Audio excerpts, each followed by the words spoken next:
I just want to start off by telling you a little bit about myself. I'm currently a truck driver. I've been driving a truck since 2013 when I graduated N.E.T.T.S. I left to go over the road around July 4th. I went over the road with Werner for about a year. I'm an aspiring entrepreneur. I concentrate in self-improvement, self-development, self-help guides here on YouTube. I'm currently a business student at Arizona State University. My study is focused in global logistics management, and that's pretty much it.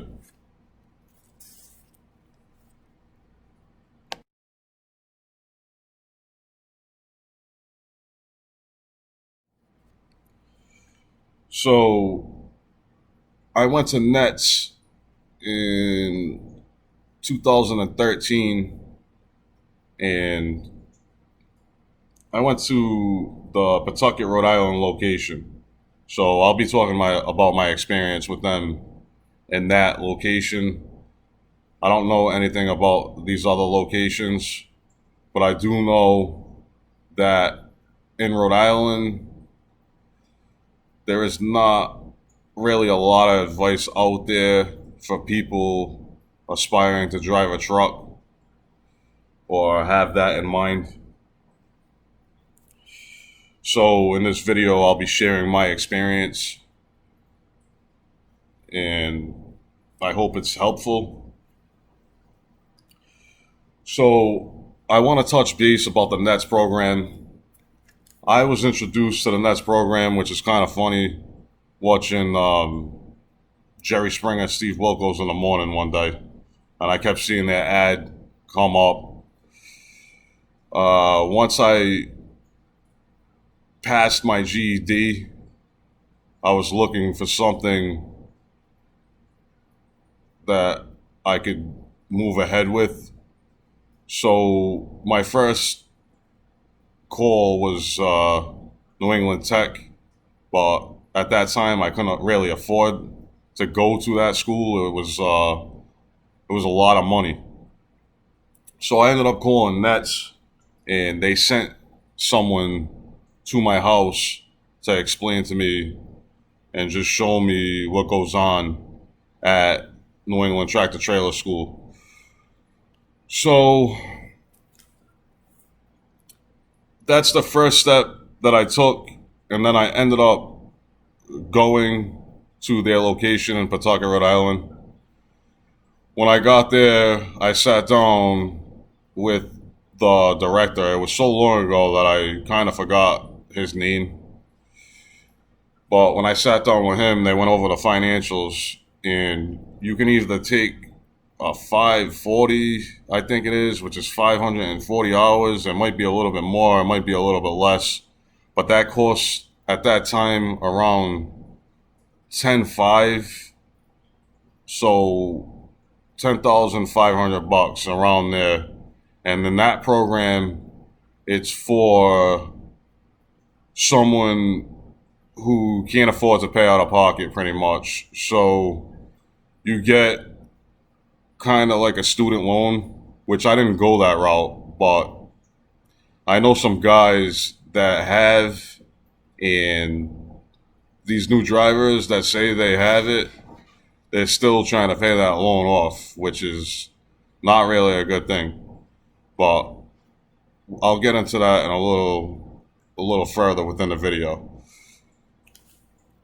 So I decided to take a 160 and pay cash. I paid around $5,000 cash to do the 160 program.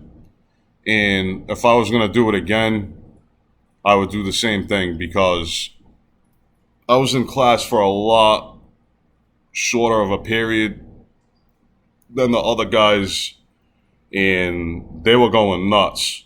And thank God I had a shorter course, especially with the classwork, because I was paying for people to watch my daughter at the time, and it would have got really expensive if I had to continue in their class for 8 weeks, and it's kind of senseless. I mean, they go into maps and stuff like that in the advanced class, but if I was going to do it again, I would do exactly what I did, which was the 160 course, 2 or 3 weeks in the classroom, and then the rest of the time I had working with trucks in the yard. So some of the good things were I really connected with my class teachers, and they were really cool, and they work with you, so they want to see you succeed. So they also have a computer room where you can study for the test, and they have an application that really helped me pass because I took all of the tests with this application and scored very high. So I have every endorsement there is: doubles, triples, tankers, hazmat. Uh, I have a TX license. So another good thing was that once I got into the yard, they pretty much give you as much time as you need out there. So if you think, or they think that you need some more time to work on your maneuvers, they'll give you that time, which is a really good thing. They want to see their students succeed. Another good thing about N.E.T.T.S is their job placement, but it could be a bad thing too, because for a lot of new drivers, they don't really know what to expect. Like me, I went into there blind. I ended up signing with Werner, which was not the perfect experience. I had a lot of fun out there on the road. I saw about 38 different states, and I really learned a lot. I feel like if I didn't go over the road before I went local, that I would have had serious issues, because I've done food delivery in Rhode Island for J. Pollard, and I'm also doing LTL right now, which is no joke. If you have multiple stops, a pallet here, a pallet there, you really need to have some kind of driving skills, or you're going to be stressed out and really nervous driving in the city. So the bad things that about N.E.T.T.S that kind of peeved me were the facts that I did not get a lot of road time, and plenty of other students were complaining. I mean, one of the teachers that give you road time, he absolutely sucked. He had a bad attitude, and he would just belittle you while you were in the truck. So the drive time was a major issue, like actual road time that they gave you. Like I said, if I didn't go over the road, I don't think that I could seriously drive a truck right out of school, especially with the amount of road time that I received there. They didn't even really show you how to drop and hook trailers or anything like that. So, uh, the job placement. The job placement is kind of it's exciting for students, but once you've been in this industry for a couple of years, you realize that it's kind of a joke, because they don't really warn you or explain to you what you're gonna go through with these over the road companies that they get you hired with right out of school. To get a local job is very tough with no experience. I mean, it's becoming a little bit easier because of the driver shortage, but in Rhode Island, you don't have a lot of options. It's all LTL, Dewey Pile, New Penn, YRC, what Estes. All these companies are LTL companies with multiple stops, and it's a lot of physical work. If you do not want to do physical work, local driving it might not be for you. So that's something to think about if you're from Rhode Island. So I made a bad decision right off the bat, and I went to Werner to start. So when I went to Werner, uh, I went at a bad time of the year, which I didn't even think about it. Maybe you could say I was naive, but I left around July 4th, not knowing what was going to happen. So I remember packing. First off, I overpacked. I didn't realize what I was getting myself into. But do not overpack. Maybe bring like 3 or 4 pairs of jeans, a lot of underwear, some t-shirts. Call it a day. Do not overpack. That's the first thing you need to know when you're going over the road. So they tell you, oh, we're gonna pay for you to get where you need to be, which was Allentown, PA. So I went to Kennedy Plaza to jump on a Greyhound, and I went there with my daughter and her mother. Her mother was, of course, freaking out because I told her I wouldn't be home for about 3 months, 4 months. I had no clue when I would be back. So her mother was already freaking out. I give the bus driver the paper that they gave me to get on the bus, and the guy looked at it and he said, "Are you sure you want to do this?" And I was like, "Why? What's the problem?" And he goes, "You have a 6 hour layover in New York City." So I looked at my girl, and she was like, "Oh," like trying to talk me out of it. But in my head, I was already going no matter what. So I didn't listen to that. I jumped on the bus. I got to New York bus terminal where Greyhound is. It's in the center of Manhattan. Five Guys is over there. A bunch of other things that you might know about. So I got there and I stayed in the bus station. I decided to stay awake because there's a lot of shady characters in New York. You do not want to fall asleep, especially if you have a bunch of stuff. Because other students that were going, I didn't even realize they were going. They ended up getting robbed in that bus terminal. So I'm already paranoid as it is. I stayed awake. They went to sleep. They got robbed. So that's one thing to watch out for is this layover. When you finally get to Allentown,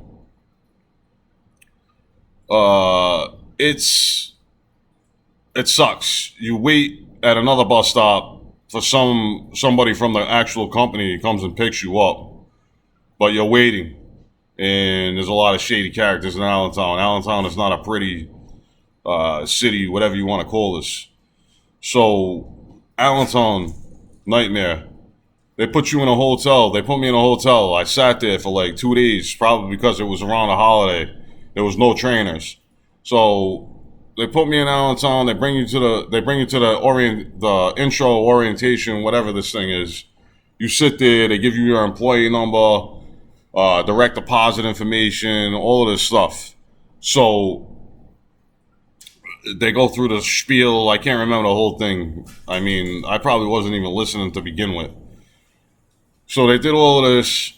Then they ship you off to the hotel. You're stuck in a hotel. I chose, if you stay in a hotel for free, you need to have a roommate. I chose not to have a roommate. I don't want to deal with somebody in my room that I don't know. I had cash on me. I overpacked, like I said. I had electronics, all of this crap that I didn't even need. So I got a room by myself, and thank God I did, because some of these kids, they were just not kids. They're all ages, but some of these people were just shady characters. I mean, it's cool to talk to people, but being in the same room with them is a different story. So I stayed in my own room. Then I'm waiting to get a trainer. They decide to put me on another bus all the way to Ohio. So during this Ohio trip, I think I had 2 or 3 stops in different terminals. I was in Chinatown and Philly, I believe. All of this crazy stuff was going on. And I was just like fed up. I finally got to Ohio. I sat there for 2 or 3 days. I met somebody from Baltimore, and I decided to room with him because he was pretty cool. But he got called pretty quickly, and he left. So I was in a room by myself, which was great. I started walking around the hotel doing whatever, but that was a shady part of Ohio too. Like it's shady. So I waited 2 or 3 days for this guy to call me. He finally calls me. I meet this dude, and I just want to be optimistic because I've heard a lot of horror stories. So I meet this guy, and he seemed all right. The only thing that I wasn't fond of was he had this little dog, a Chihuahua or something like that. And I'm thinking in my head, I'm like, what is this dude doing with this dog? I mean, is it peeing, doing whatever in his truck? It's got to be dirty. He was pretty clean. The only thing about this guy, after being with him, he just wanted to run. He was making money off my mileage. That's what you got to understand. You're getting at that time maybe $400 a week, and this guy's getting $1,800 paychecks, $2,200 paychecks, getting paid off of your mileage while they're just driving you absolutely nuts. The best thing about this dude was that he let me run and complete my 240 plus hours of training.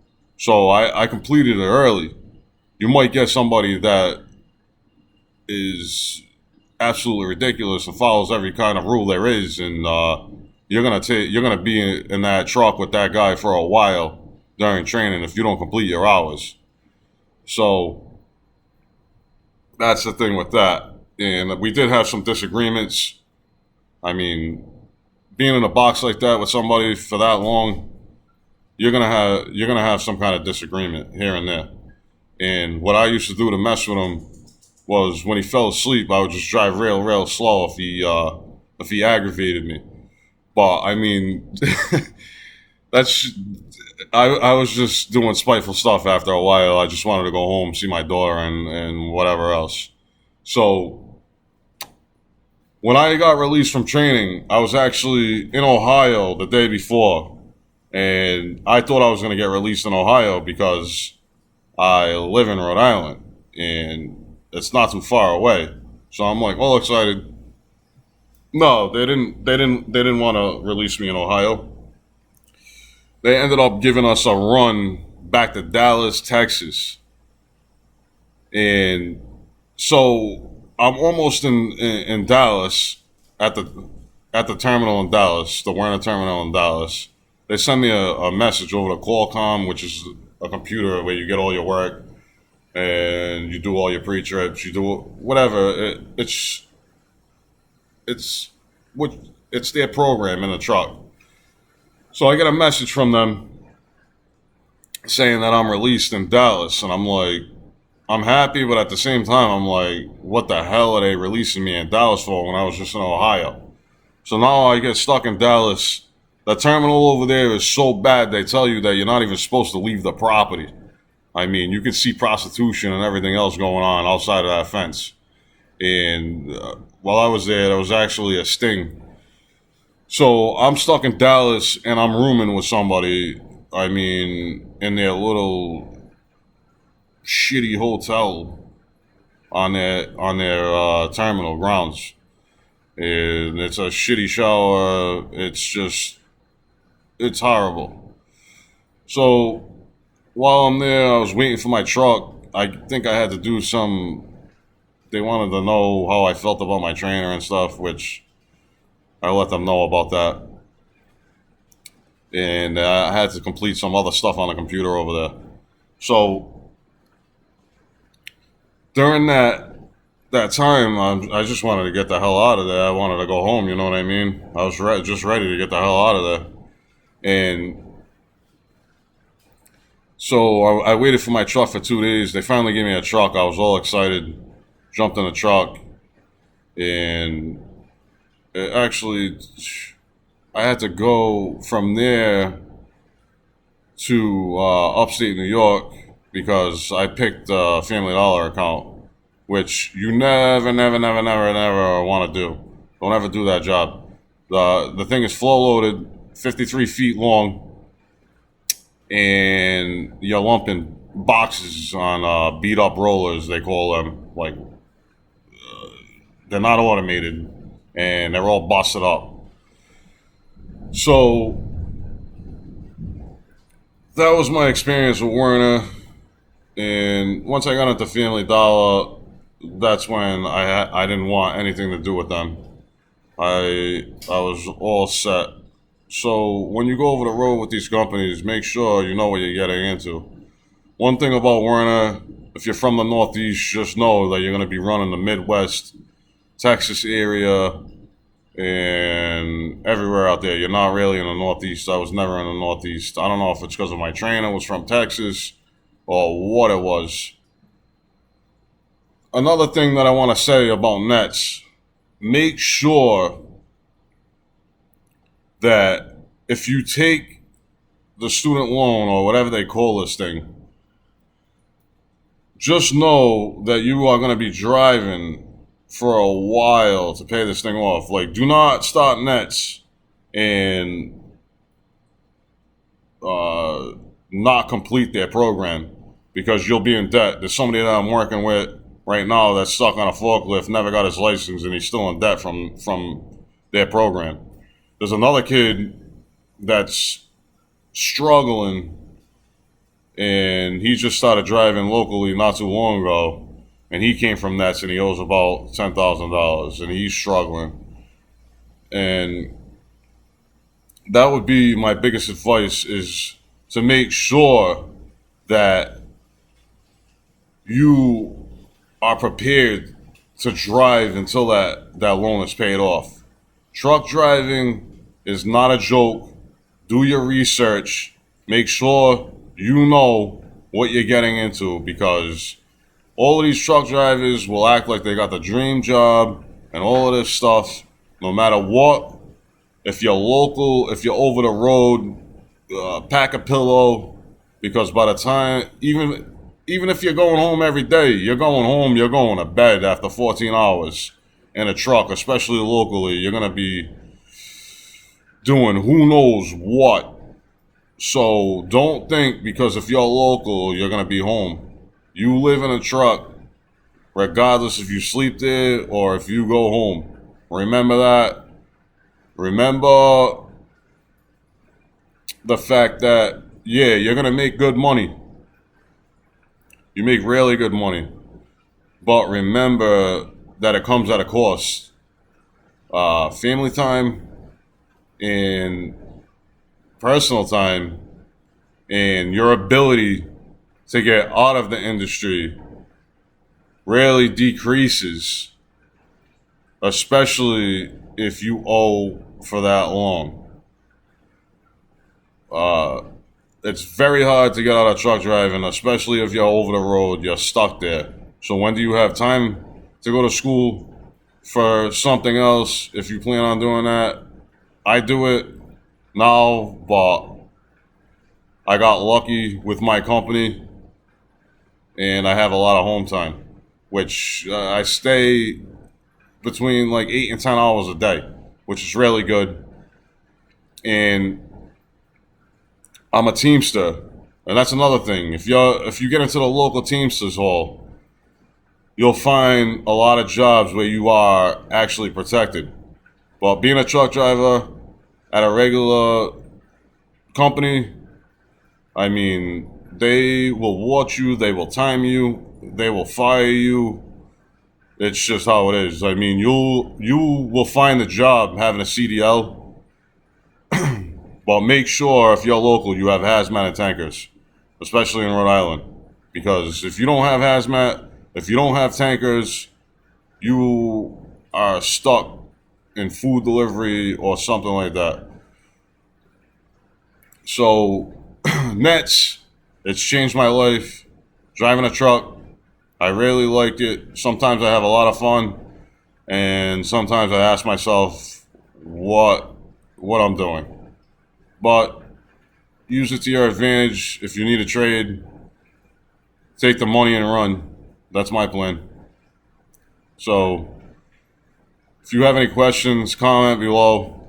If you like this video, make sure you press the like button and please subscribe. I'm always just talking about everyday life, and I really get into self-improvement, guys. So I hope you enjoyed this. I hope you got a lot of information out of it that I didn't have when I got started. And just be safe out there. Have a good day.